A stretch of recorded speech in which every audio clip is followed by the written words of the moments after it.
I thought I was driving to my peaceful mountain retreat for 2 weeks of recovery after knee replacement surgery.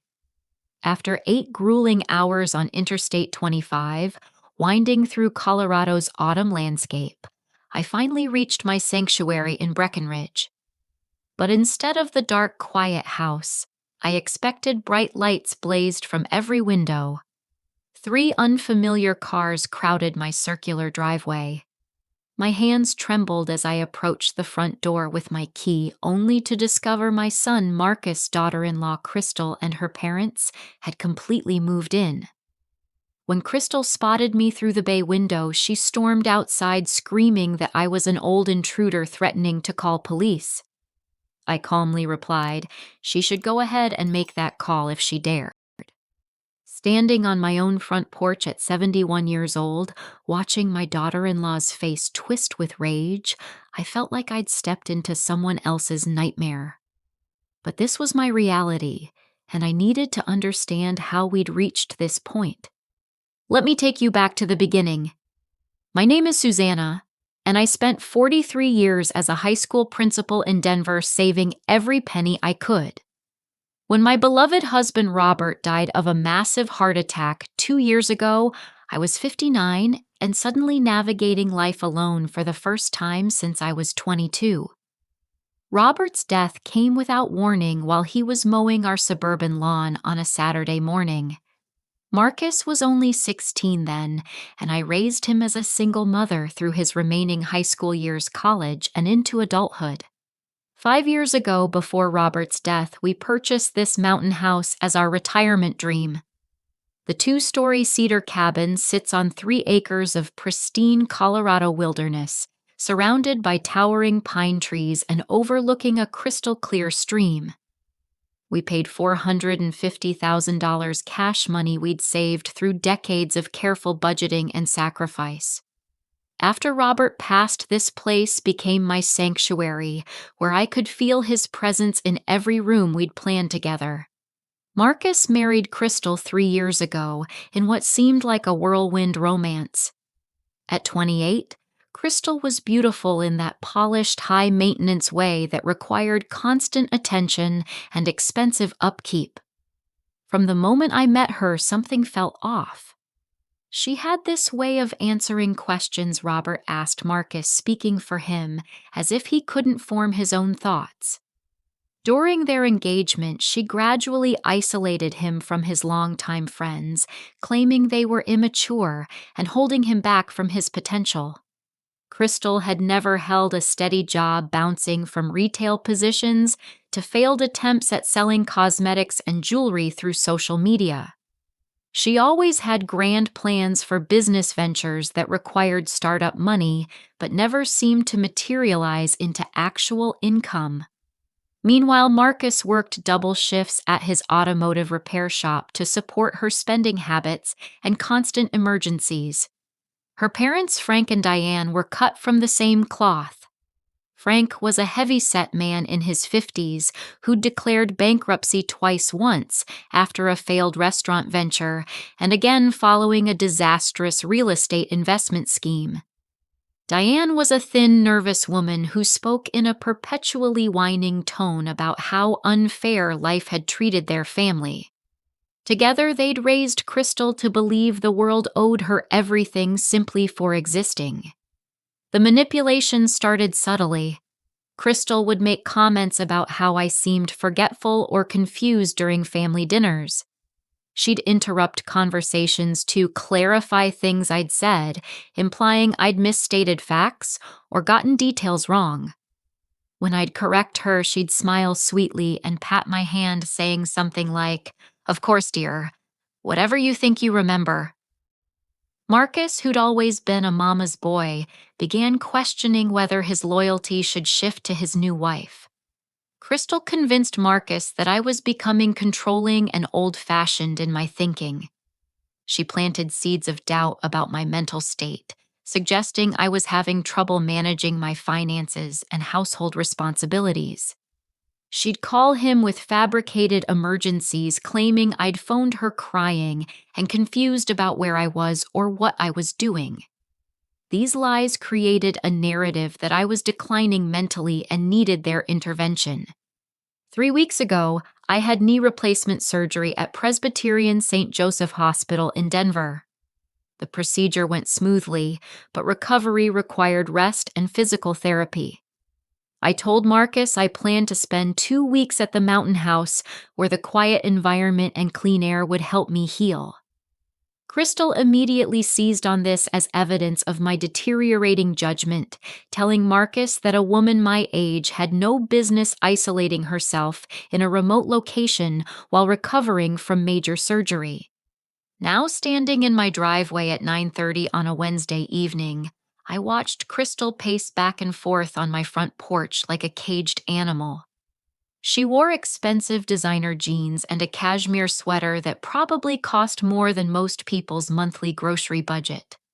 Her blonde hair was perfectly styled despite the late hour, and her manicured nails gleamed under the porch light as she gestured wildly while talking on her phone. "I don't care what time it is," she was saying loudly enough for me to hear every word. "There's an elderly woman here who's clearly confused and trying to break into our house. She could be dangerous." Frank and Diane emerged from the house, both looking uncomfortable but saying nothing to contradict their daughter's performance. Frank avoided my eyes while Diane wrung her hands nervously. Marcus appeared last, his face a mixture of confusion and concern that broke my heart. My son, who'd once been my closest confidant, now looked at me like I was a stranger who might pose a threat.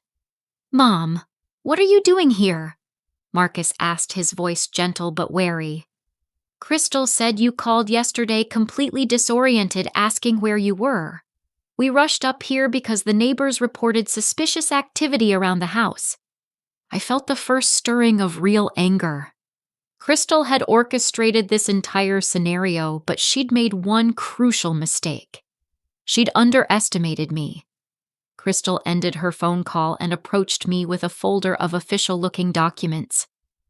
"Susanna, I know this is confusing for you, but we've already started the process of getting you the help you need.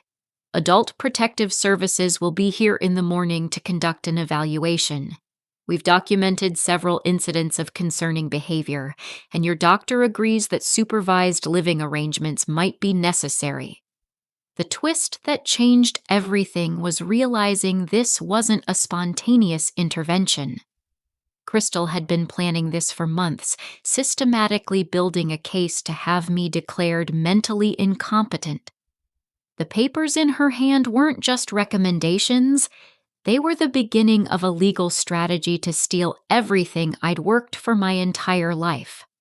The folder Crystal waved in front of me contained what appeared to be official letterhead from Morrison Davis and Associates, a law firm I'd never heard of. Having been a school administrator for over 4 decades, I knew how to spot fraudulent documentation, and something about these papers immediately raised red flags. The letterhead was slightly askew, the font didn't match standard legal formatting, and the signature looked suspiciously like Crystal's handwriting. While Crystal continued her theatrical performance, insisting I needed immediate medical evaluation, I noticed Marcus kept checking his phone anxiously. The expression on his face wasn't one of concern for my well-being. It was the look of someone who'd been caught in a lie and wasn't sure how to maintain the deception. "Marcus, honey," I said, keeping my voice calm and steady, "could you walk me through exactly what's been happening? I'm trying to understand the timeline here." My son shifted uncomfortably, glancing between Crystal and me. "Well, Crystal's been getting these really concerning calls from you over the past few weeks. You'd phone her crying, saying you couldn't remember where you were or how you'd gotten there. Yesterday, you called 3 times asking if we knew where you'd put your house keys, even though you were supposedly at home." I felt a chill run down my spine. I hadn't called Crystal once since my surgery, and I certainly hadn't misplaced my keys or felt confused about my location. But Marcus genuinely believed these conversations had happened, which meant Crystal had fabricated detailed stories about phone calls that never occurred. "Crystal, could you show me your call log from yesterday?" I asked sweetly. "I'd like to see the times of these conversations you mentioned." Her face flushed slightly, but she quickly recovered. "I don't need to prove anything to someone who's clearly having memory issues. Marcus, don't you think it's concerning that your mother doesn't even remember calling me?" While they were talking, I noticed Frank and Diane were bringing suitcases and boxes out of the house, loading them into their car. These weren't overnight bags. They were clearly moving out permanently. When I asked Diane about the luggage, she mumbled something about getting their things organized before hurrying away. I walked over to peer through the front windows of my house and felt my blood pressure spike. The furniture had been rearranged completely.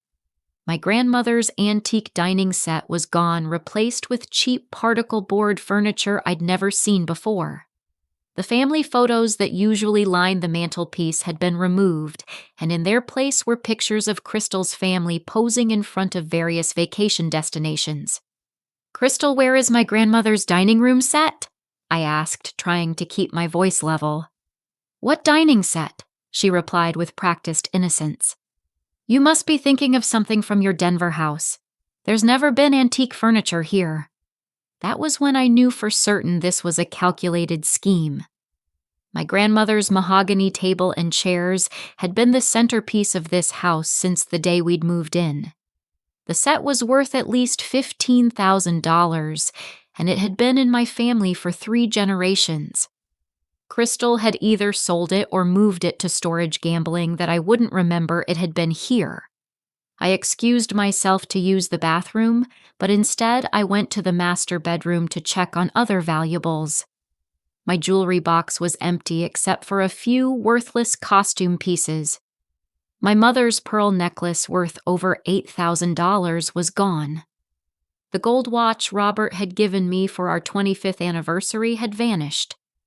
Even my collection of first edition books, including a signed copy of To Kill a Mockingbird, had disappeared from the bedroom bookshelf. When I returned to the living room, I found Marcus sitting with his head in his hands, while Crystal stood over him, rubbing his shoulders and speaking in soothing tones. "I know this is hard, baby, but we have to think about what's best for her. She can't live alone anymore, and these episodes are getting worse." "What episodes?" I interrupted. "Marcus, I'd like to hear specifically what episodes your wife is referring to." Marcus looked up at me with tired, confused eyes. "Mom, last month you called me at 2 in the morning, asking me to come pick you up because you couldn't find your car. When I got to your house, you were standing in the driveway in your nightgown, completely disoriented." I stared at him in shock. That incident had never happened. I'd never called him in the middle of the night, and I certainly hadn't been wandering around in my nightgown. But Marcus's description was so detailed and specific that he clearly believed it had occurred. "Marcus, check your phone records," I said firmly. "Show me the call from that night." He pulled out his phone and began scrolling through his call history, but Crystal quickly placed her hand over his screen. "Don't you think it's cruel to force someone with memory issues to relive their confused moments? The important thing is getting Susanna the care she needs." That's when I noticed something that made my stomach drop. Marcus seemed sluggish and unfocused, almost like he was under the influence of medication. His responses were delayed, his pupils were slightly dilated, and he kept rubbing his temples as if he had a persistent headache. These weren't symptoms of stress. They were signs of being drugged. While Crystal continued talking about my alleged mental decline, I stepped outside and called my neighbor George, who lived in the cabin closest to mine about half a mile down the mountain road. "George, it's Susanna," I said when he answered. "I'm at the house, and there seems to be some confusion about a break-in that was reported. Could you tell me what you know about that?" There was a long pause before George replied. "Susanna, there wasn't any break-in. Crystal and her family showed up about a week ago with a bunch of moving trucks.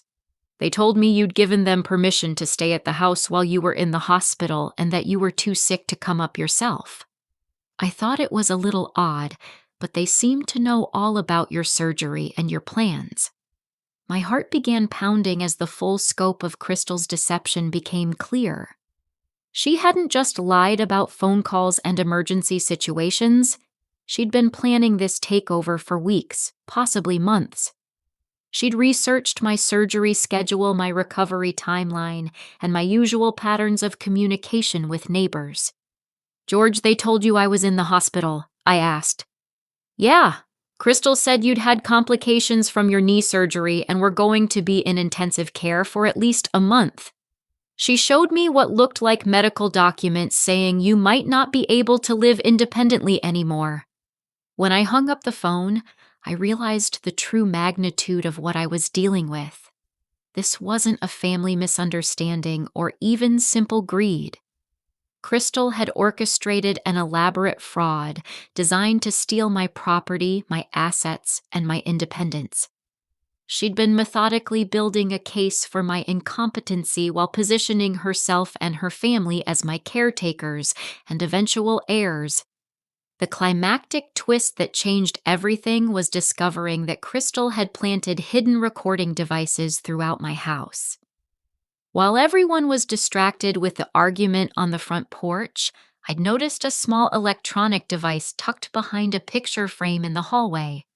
When I examined it more closely, I realized it was a sophisticated audio recording system that could capture conversations from anywhere in the house. Crystal wasn't just stealing my property, she was gathering evidence to use against me in court. Every word I spoke in my own home was being recorded to build a case that I was mentally unfit. But Crystal had made one crucial mistake in her plan. She didn't know that I'd found her surveillance equipment, which meant I could use her own tactics against her. Standing in my own home, surrounded by evidence of Crystal's systematic theft and manipulation, I felt something shift inside me. The initial shock and confusion were replaced by a cold, calculating anger that I hadn't experienced since my days dealing with the most challenging students and parents as a principal. This was war, and Crystal had just shown me all her weapons. But I wasn't going to fight this battle the way she expected. Instead of raging or breaking down, I made a strategic decision that would change everything. I was going to give Crystal exactly what she thought she wanted, a confused, helpless old woman who needed protection and guidance. Walking back into the living room where Crystal was still comforting Marcus, I suddenly stumbled slightly and caught myself on the wall.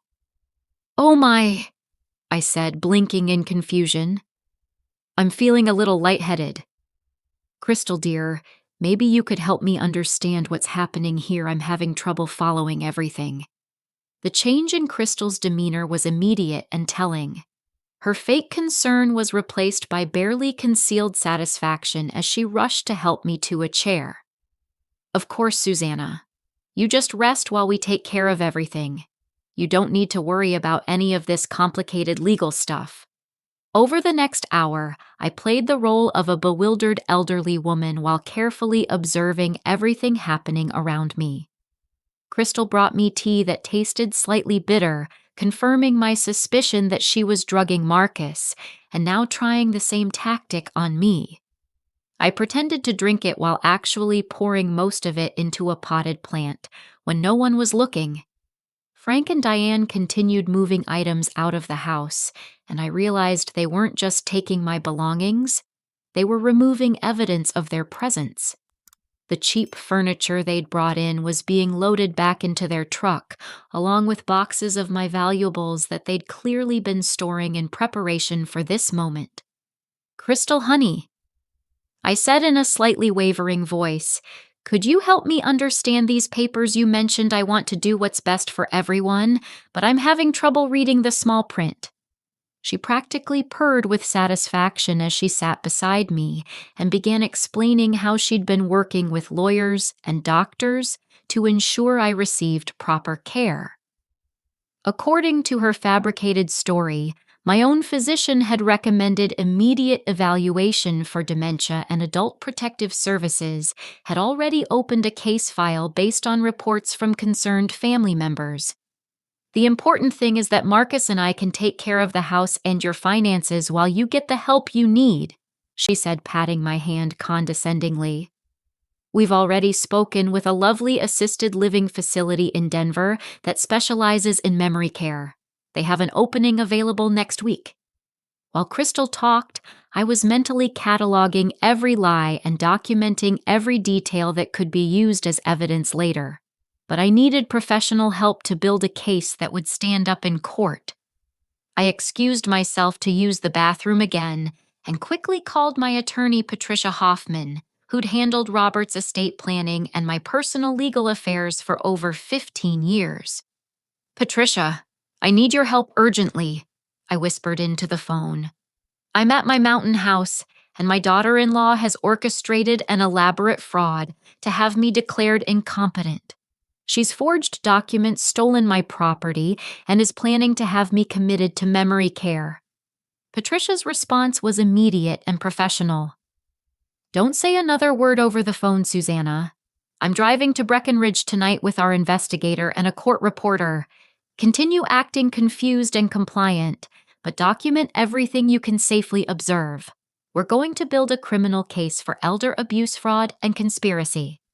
When I returned to the living room, Crystal had spread the fake legal documents across the coffee table and was showing Marcus where he needed to sign as my concerned son and temporary guardian. The forms granted him power of attorney over my medical decisions and financial accounts, with Crystal listed as his co-signer and backup decision-maker.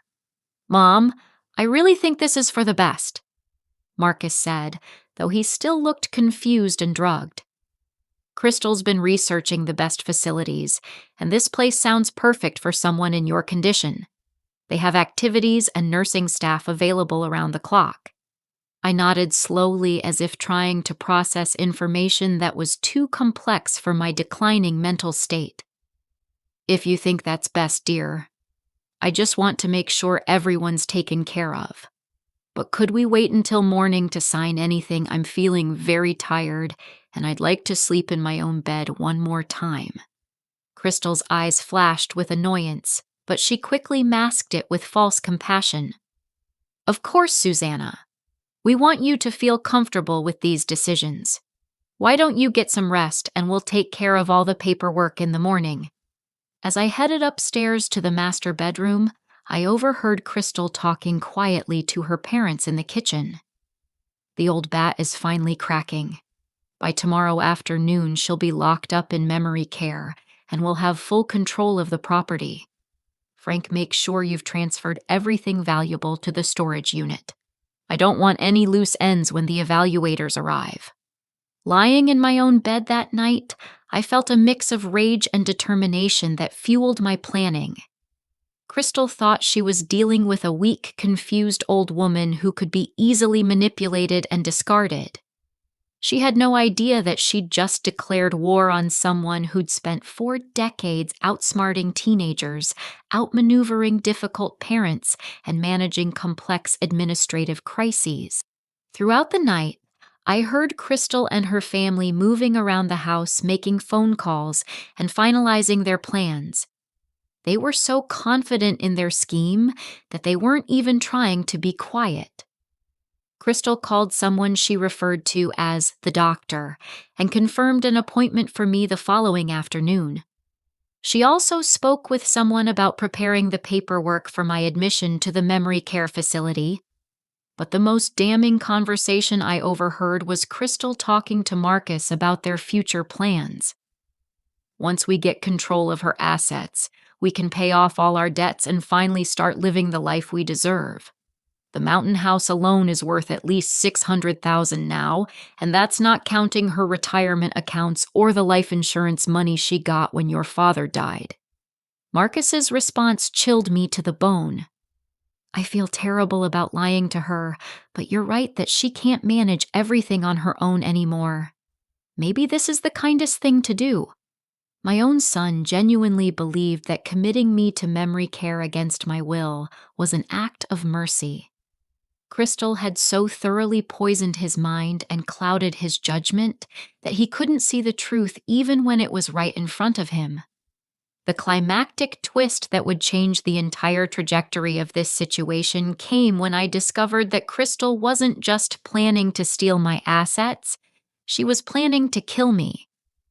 While searching through her purse for evidence to photograph, I found a small vial of clear liquid and a syringe, along with printed information about digitalis poisoning. She'd been researching how to extract cardiac glycosides from foxglove plants, which grew wild throughout the Colorado mountains. Crystal's plan was to have me declared incompetent, gain control of my assets, and then slowly poison me with a substance that would cause heart failure. To anyone investigating my death, it would appear that an elderly woman with declining mental health had suffered natural cardiac complications. The insurance payout and inheritance would secure Crystal's financial future while eliminating the risk that I might recover my mental clarity and expose her crimes. This discovery transformed my strategy completely. I wasn't just fighting to protect my property and independence, I was fighting for my life. And Crystal was about to learn that she'd picked the wrong opponent for this particular battle. The next morning brought a deceptively beautiful Colorado sunrise painting the mountain peaks in shades of gold and pink that should have filled me with peace. Instead, I felt like a general preparing for the most important battle of my life. While Crystal and her family believed they were hours away from victory, I was methodically setting traps that would expose their entire criminal enterprise. I'd barely slept, but adrenaline and righteous fury kept me sharp and focused. Patricia had texted me at 5:30 in the morning to confirm she was already in Breckenridge with a team of investigators, a court reporter, and surveillance equipment. They were waiting at George's house ready to move when I gave the signal. Crystal emerged from the guest bedroom looking perfectly groomed, despite supposedly sleeping on the couch to keep an eye on me. She'd clearly spent time on her hair and makeup, preparing for what she expected would be a triumphant day of legal victories and financial gains. "Good morning, Susanna," she said with syrupy sweetness. "I hope you slept well. I've made some tea and toast for you, and then we need to get ready for your appointment with the doctor." I accepted the tea with trembling hands, playing up my role as a confused elderly woman, but I'd brought an empty water bottle upstairs the night before. While Crystal watched, I pretended to drink while actually pouring the liquid into the bottle for later testing. I was certain she was drugging me, probably with the same medication she'd been using on Marcus. "Crystal, dear, could you help me organize some of my financial papers before we leave?" I asked in a wavering voice. "I want to make sure everything's in order for Marcus, but I'm having trouble understanding all these numbers and accounts." Her eyes lit up with predatory satisfaction. This was exactly the opportunity she'd been waiting for, a chance to gain access to my complete financial records, while I appeared to be voluntarily handing over control of my assets. For the next 2 hours, I played the perfect victim while Crystal systematically incriminated herself. I brought out bank statements, retirement account information, life insurance policies, and property deeds, asking her to help me understand what everything meant. Crystal eagerly explained how she could simplify my finances by consolidating everything into accounts that Marcus could manage more easily. What Crystal didn't know was that Patricia had equipped me with a sophisticated recording device, disguised as a hearing aid, capturing every word of our conversation in high-definition audio. Every lie Crystal told, every forged signature she created, and every fraudulent plan she described was being documented with courtroom-quality evidence. "The most important thing is making sure Marcus can access your accounts if something happens to you," Crystal explained while practicing my signature on a legal pad. "These power of attorney forms will make everything so much easier for him to manage." I watched her forge my signature with practiced ease, realizing she'd been perfecting this skill for months. When I asked how she'd learned to write like me, she laughed and said she'd been practicing, because she wanted to help Marcus with my correspondence when I became too confused to handle it myself. Meanwhile, Patricia's investigator was conducting surveillance from George's property using long-range cameras to document the removal of my belongings. They photographed Frank and Diane loading my grandmother's dining set into a moving truck, along with boxes of my jewelry artwork and other valuables. The investigator also captured images of the fake legal documents Crystal was using, providing evidence that would expose the fraudulent letterhead and forged signatures. Around noon, Crystal received a phone call that made her step outside for privacy. Through the window, I watched her pacing excitedly while talking to someone about finalizing the arrangements. When she returned, she announced that my doctor's appointment had been moved up to 2 o'clock and that Marcus would meet us at the medical facility. Dr. Henderson specializes in geriatric psychiatry, Crystal explained. He's going to evaluate your cognitive function and recommend the best treatment options. I've already provided him with documentation of your recent episodes and concerning behaviors. I knew this Dr. Henderson was part of Crystal's scheme, probably the same corrupt doctor I'd overheard her planning with the night before. But I also knew Patricia's team was ready for this encounter with their own medical expert prepared to expose any fraudulent diagnosis. The most damning evidence came when Crystal left her purse unattended while she went to load her car. I quickly photographed the vial of clear liquid and the printed information about digitalis poisoning, as well as handwritten notes detailing the symptoms and timeline of cardiac glycoside toxicity. Crystal had researched not just how to poison me, but how to make my death appear natural and avoid detection during autopsy. I also discovered correspondence between Crystal and someone named Dr. Rodriguez discussing payment for falsified medical records and fraudulent competency evaluations. The emails revealed that Crystal had paid this corrupt doctor $5,000 to diagnose me with dementia without proper examination, and that similar arrangements had been made for at least 6 other elderly victims. When Crystal returned, I was sitting exactly where she'd left me, appearing to doze peacefully in my chair.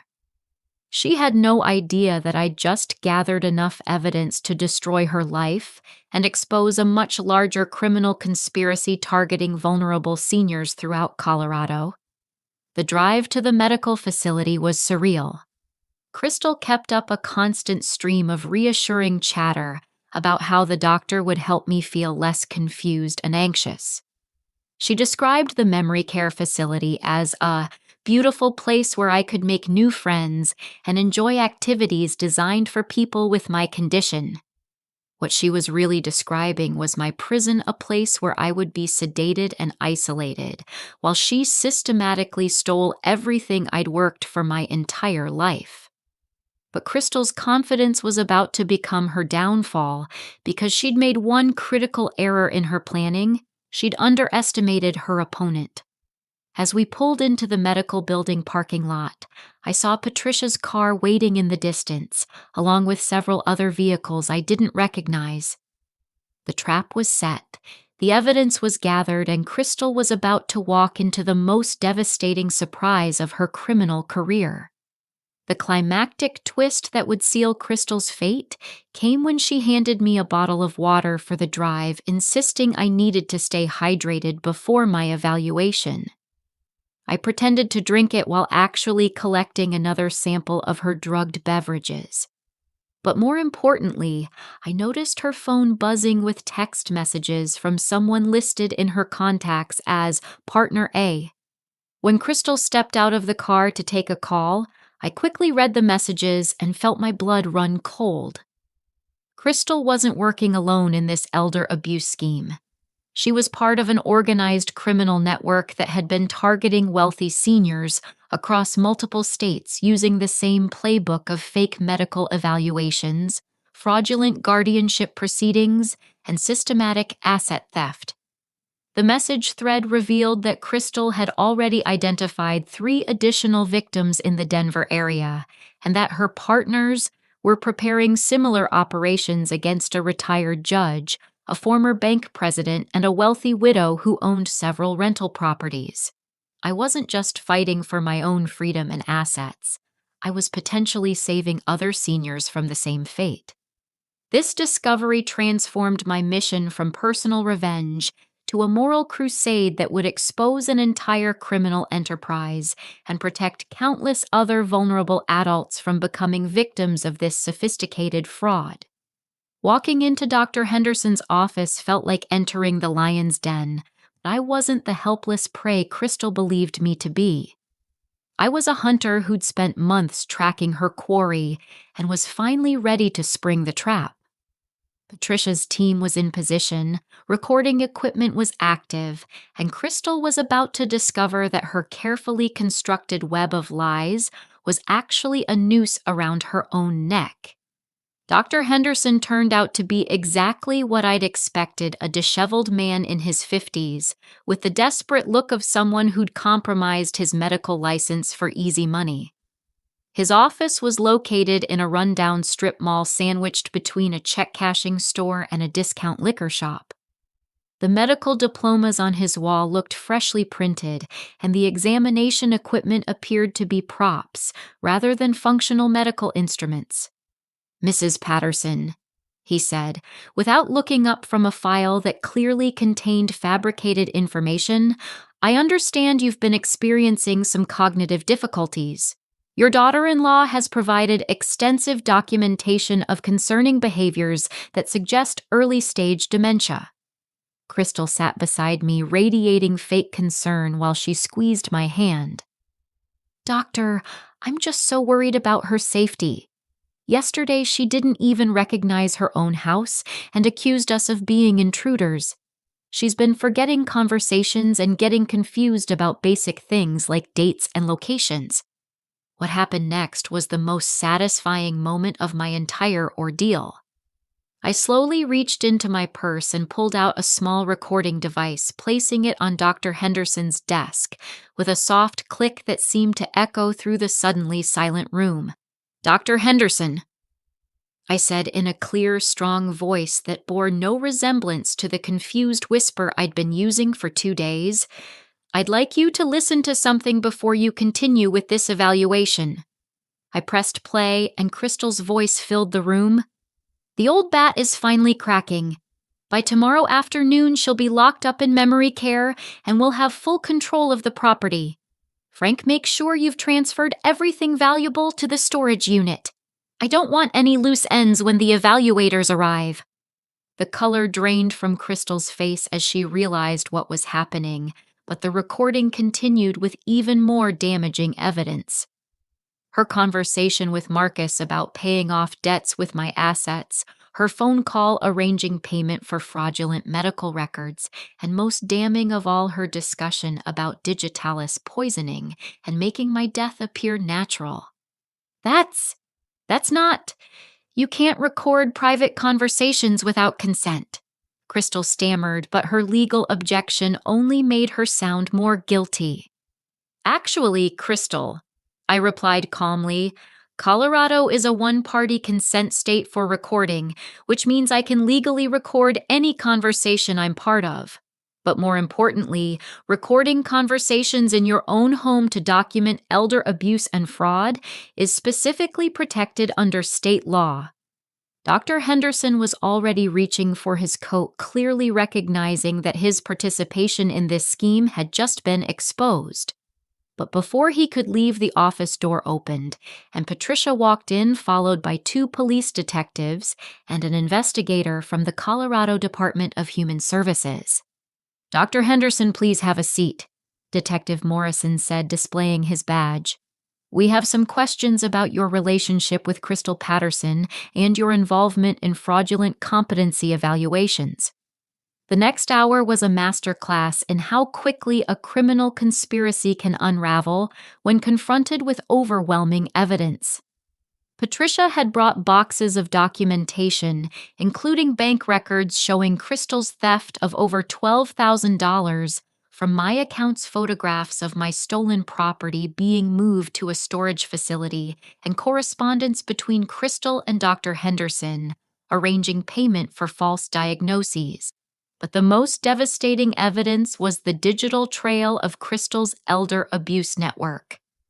Patricia's cybercrime investigator had traced the Partner A text messages to a sophisticated operation targeting wealthy seniors across Colorado, Wyoming, and New Mexico. Crystal was part of a criminal enterprise that had defrauded at least 18 elderly victims out of over $3 million in combined assets. "Mrs. Patterson," Detective Morrison said to Crystal, "you're under arrest for elder abuse, fraud, identity theft, conspiracy, and attempted murder. You have the right to remain silent." Crystal's facade finally cracked completely as the handcuffs clicked around her wrists. "This is insane. She's a confused old woman who doesn't even remember what she had for breakfast. You can't take her word over mine." The attempted murder charge was based on the digitalis evidence I'd discovered combined with toxicology analysis of the tea and water Crystal had been giving me. The crime lab had confirmed the presence of benzodiazepine sedatives in both beverages, and botanical experts had identified foxglove plant material in Crystal's car that matched samples found in the vial I'd photographed. Dr. Henderson broke down completely when confronted with evidence of his participation in the fraud network. He admitted to providing false diagnoses for at least 12 elderly victims in exchange for payments ranging from $3,000 to $8,000 per case. His medical license had already been suspended in New Mexico for similar activities, information that Crystal's network had used to blackmail him into continued cooperation. The scope of the criminal enterprise was staggering. Patricia's investigators had uncovered a sophisticated operation involving corrupt medical professionals, fraudulent legal documents, and a network of storage facilities where stolen property was hidden before being sold to fence operations in other states. Crystal's partners included a disbarred attorney, a former social worker who'd been fired for ethics violations, and several family members who specialized in identifying and targeting wealthy seniors. But the most shocking revelation came when Marcus arrived at the medical facility summoned by a panicked phone call from Crystal's mother. Seeing his wife in handcuffs and his mother surrounded by law enforcement officers seemed to finally cut through the fog of manipulation and medication that had clouded his judgment for months. "Mom, I don't understand what's happening," he said, his voice breaking with confusion and dawning horror. Patricia handed him a bottle of water and a packet containing activated charcoal. "Marcus, we believe your wife has been drugging you with anxiety medication to make you more compliant and less likely to question her stories about your mother.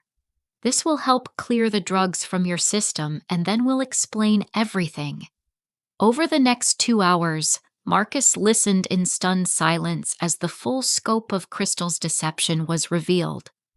The phone calls from me that never happened, the medical emergencies she'd fabricated, the forged documents and stolen property. All of it was laid out with documentation and evidence that left no room for doubt or denial. The climactic twist that completed Crystal's downfall came when Detective Morrison received a call from the Colorado State Patrol.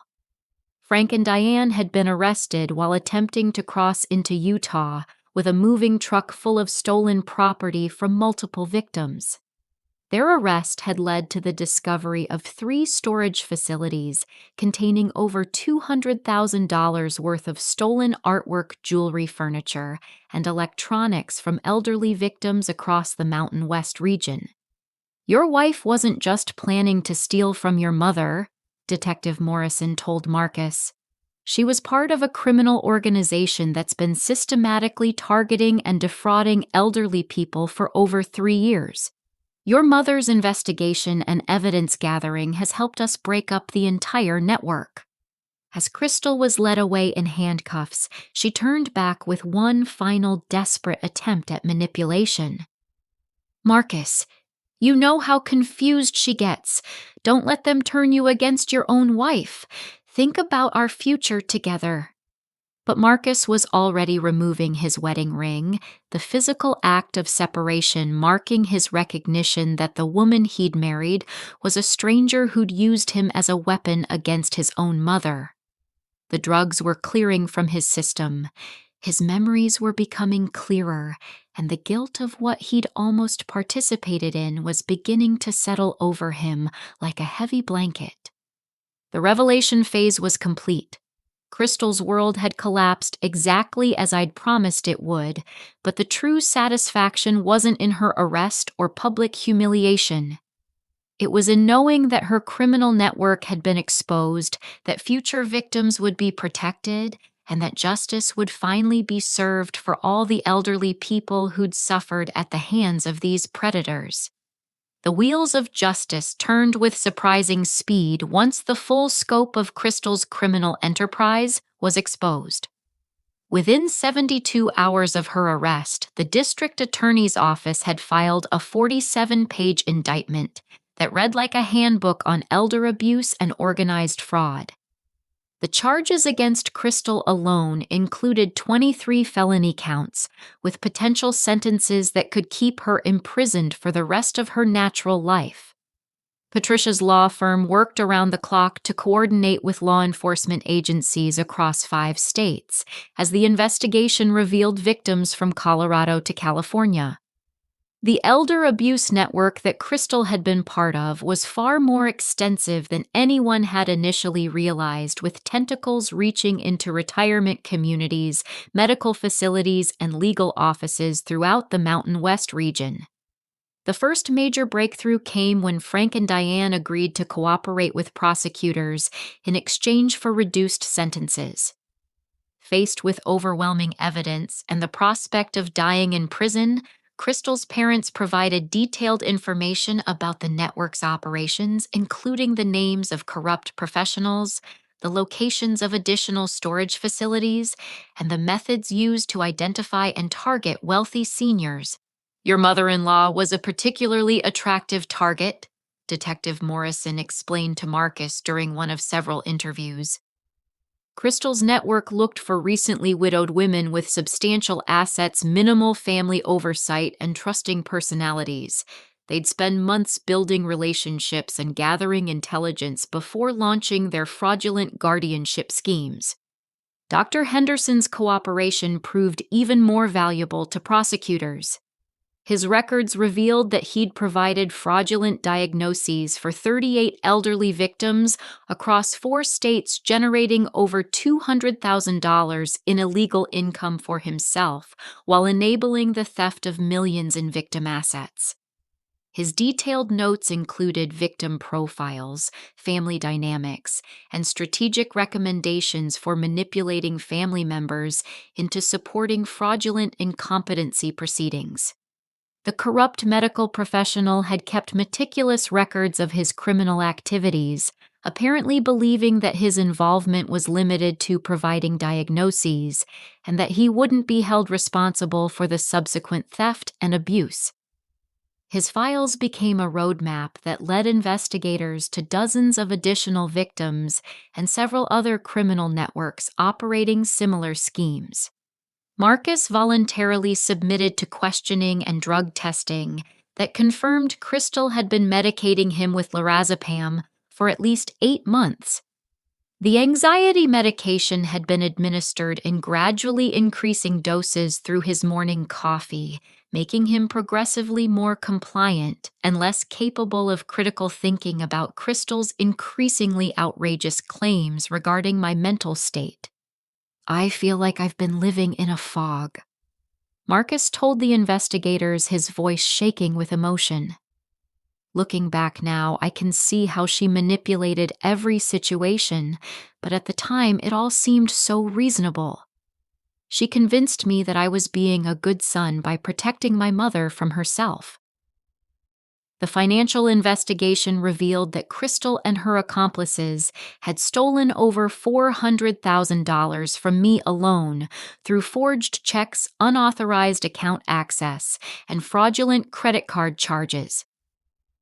My grandmother's antique dining set had been sold to a dealer in Phoenix for $18,000, while my mother's jewelry had been broken down and sold to gold buyers in Denver and Colorado Springs. But the most disturbing discovery was the evidence of Crystal's attempted murder plot. Forensic botanists confirmed that the digitalis found in her possession had been extracted from foxglove plants using a sophisticated process that required advanced chemistry knowledge. Further investigation revealed that Crystal had taken online courses in plant-based toxicology and had purchased specialized equipment for extracting cardiac glycosides. She wasn't planning a crime of passion, the toxicology expert testified during Crystal's preliminary hearing. This was a carefully planned murder designed to appear like natural causes. The digitalis would have caused heart failure that would be difficult to detect during a standard autopsy, especially in an elderly person with a history of stress and family conflict. The scope of the criminal network continued to expand as more victims came forward.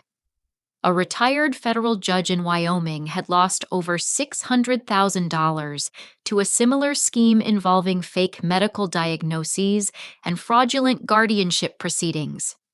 A former bank president in New Mexico had been systematically drugged and defrauded by a corrupt social worker who'd used almost identical tactics to those employed by Crystal.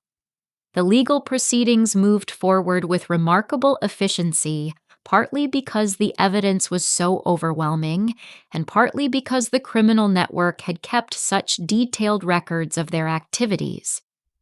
Crystal's phone contained thousands of text messages, emails, and voice recordings that documented every aspect of the fraud scheme, including her communications with other network members about potential targets and successful operations.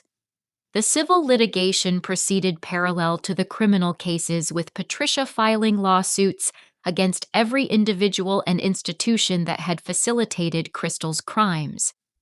The corrupt medical facilities faced massive liability for enabling fraudulent diagnoses, while the storage companies and auction houses that had handled stolen property were forced to pay restitution to victims. Crystal's sentencing hearing drew national media attention as prosecutors presented evidence of the network's impact on elderly victims across the region.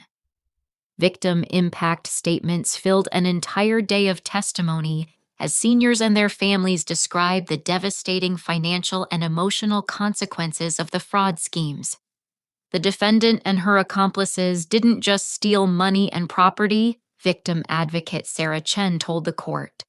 They stole dignity, independence, and trust from some of our most vulnerable citizens. They weaponized family relationships and corrupted medical institutions that seniors depend on for their health and welfare.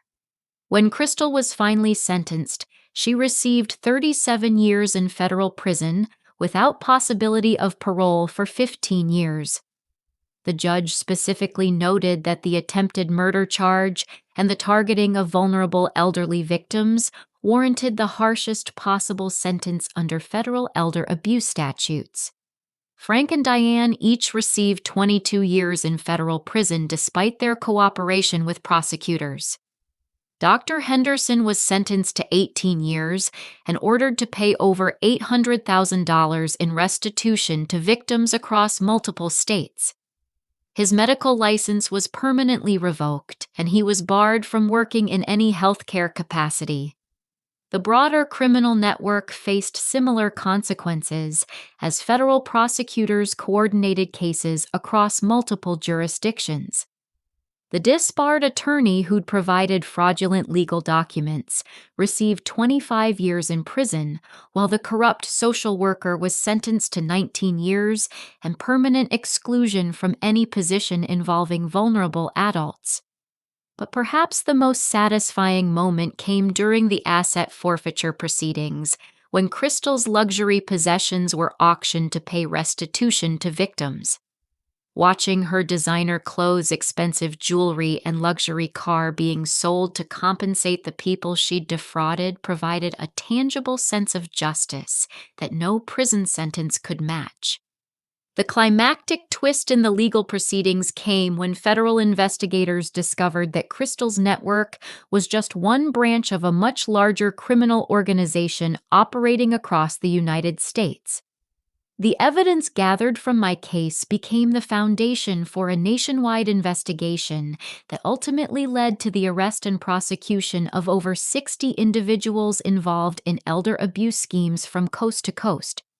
Your mother's courage in fighting back didn't just save her own life and property, the federal prosecutor told Marcus during the final sentencing hearing. It exposed a criminal conspiracy that was systematically targeting elderly Americans and provided the evidence we needed to dismantle the entire operation.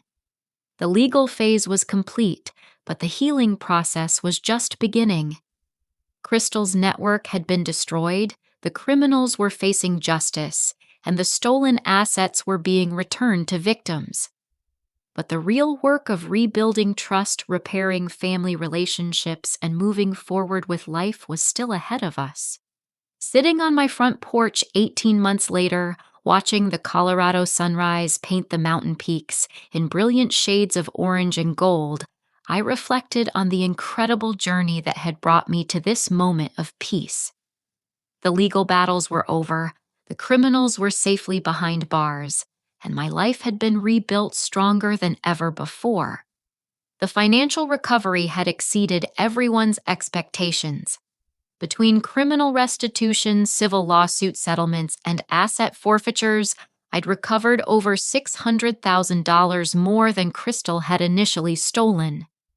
The corrupt network's other assets had been liquidated to compensate victims, and several of the medical facilities that had enabled the fraud had been forced to establish victim compensation funds. My grandmother's dining room set had been located and returned along with most of my mother's jewelry and my collection of first edition books. The pieces that couldn't be recovered had been replaced through insurance settlements, and my mountain house had been restored to its original beauty, with several security improvements to prevent future break-ins or fraudulent occupancy. Marcus had moved to a small cabin about 10 miles from my mountain house, close enough for regular visits, but far enough to maintain the independence we both needed as we rebuilt our relationship.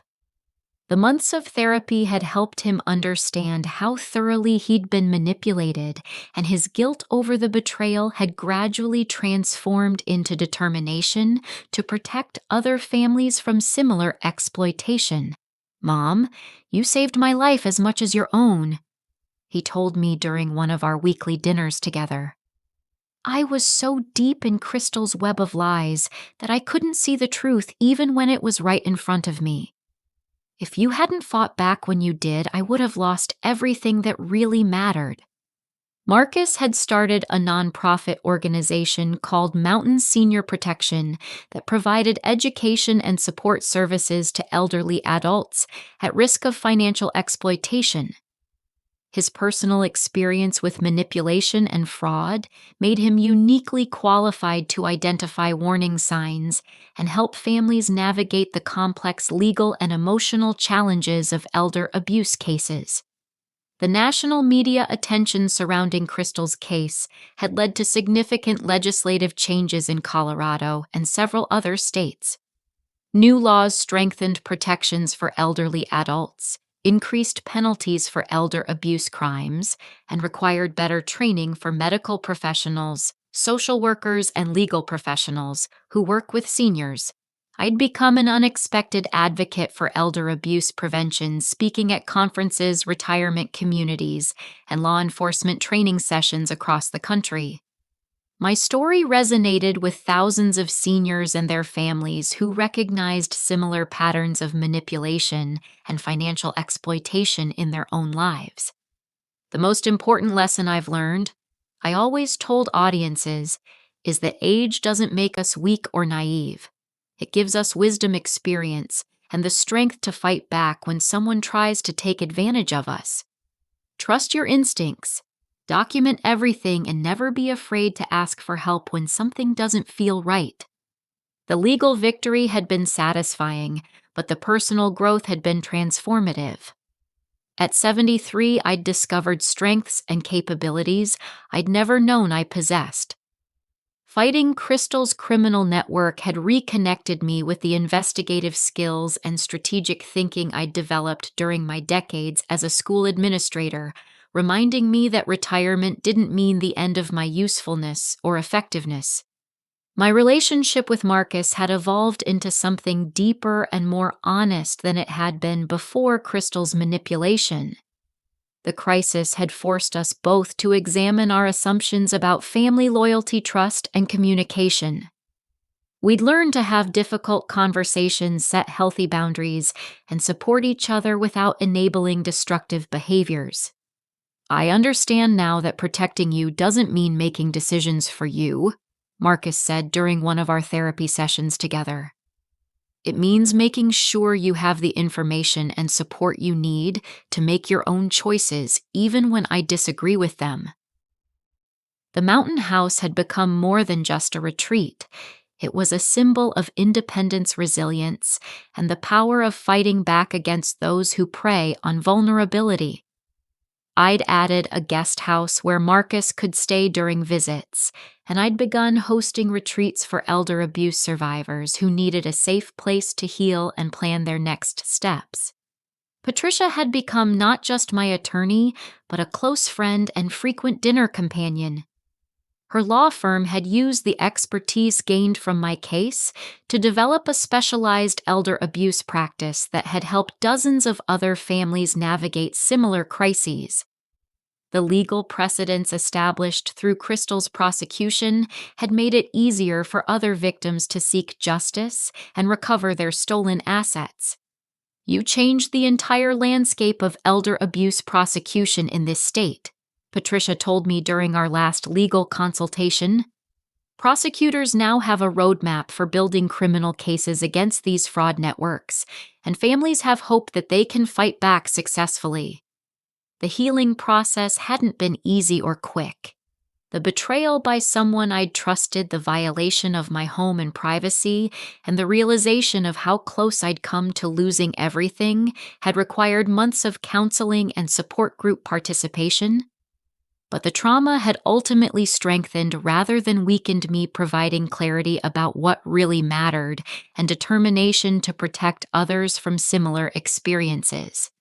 One of the most rewarding developments had been reconnecting with old friends and colleagues who'd rallied around me during the crisis. The teaching community I'd been part of for over 40 years had provided emotional support, practical assistance, and professional expertise that had been invaluable during the legal proceedings. You taught us all something about courage and perseverance. My former assistant principal Janet had written in a letter that brought me to tears. Watching you fight back against Crystal's network reminded us that education doesn't end at retirement. You're still teaching, just with a different curriculum.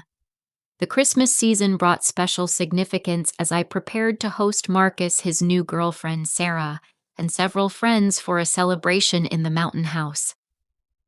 Sarah was everything Crystal had pretended to be: genuine, kind, supportive, and genuinely interested in Marcus's relationship with his mother rather than threatened by it.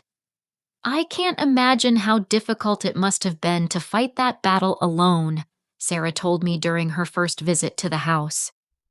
But I'm grateful you did, because it taught Marcus so much about recognizing manipulation and valuing authentic relationships. Looking back on the entire experience, I realized that Crystal had inadvertently given me one of the greatest gifts of my life: the knowledge that I was stronger, smarter, and more capable than I'd ever imagined. Her attempt to portray me as a weak, confused old woman had forced me to prove exactly the opposite, not just to others, but to myself. The mountain house rang with laughter and honest conversation as we celebrated not just the holiday season, but the triumph of truth over deception, justice over exploitation, and family love over criminal manipulation. The view from my front porch encompassed not just the beautiful Colorado wilderness, but a future filled with purpose, dignity, and the satisfaction of knowing I'd fought the good fight and won. As I tucked away the thank you letters from other elder abuse survivors, the media clippings documenting Crystal's conviction, and the photos of recovered stolen property, I reflected on the life lesson that had emerged from this ordeal. Self-worth isn't determined by age vulnerability or the opinions of those who would exploit us. It's built on the foundation of truth, courage, and the refusal to accept injustice regardless of the personal cost. The ending of my story wasn't really an ending at all, but a new beginning. At 73, I discovered that my most important work might still be ahead of me, protecting and empowering other seniors who found themselves targeted by criminals who mistook age for weakness. Crystal had tried to steal my independence, my assets, and ultimately my life, but instead, she'd given me a mission that would define my remaining years. Now I'd like to ask you something important. Have you or someone you love ever experienced manipulation or financial exploitation by family members or supposed caregivers? The warning signs aren't always obvious, but they're there if we know what to look for. I encourage you to share your thoughts and experiences in the comments below, because together we can protect each other from these predators. If this story resonated with you, please give it a like to help spread awareness about elder abuse prevention. Subscribe to follow more stories about standing up against injustice, and share this video with friends and family who might benefit from hearing about the importance of trusting their instincts and fighting back against exploitation. Thank you for taking this journey with me and for caring about the safety and dignity of our elderly community members. Remember that age brings wisdom and strength, not vulnerability, and never let anyone convince you otherwise. Stay strong, stay vigilant, and never stop fighting for what's right.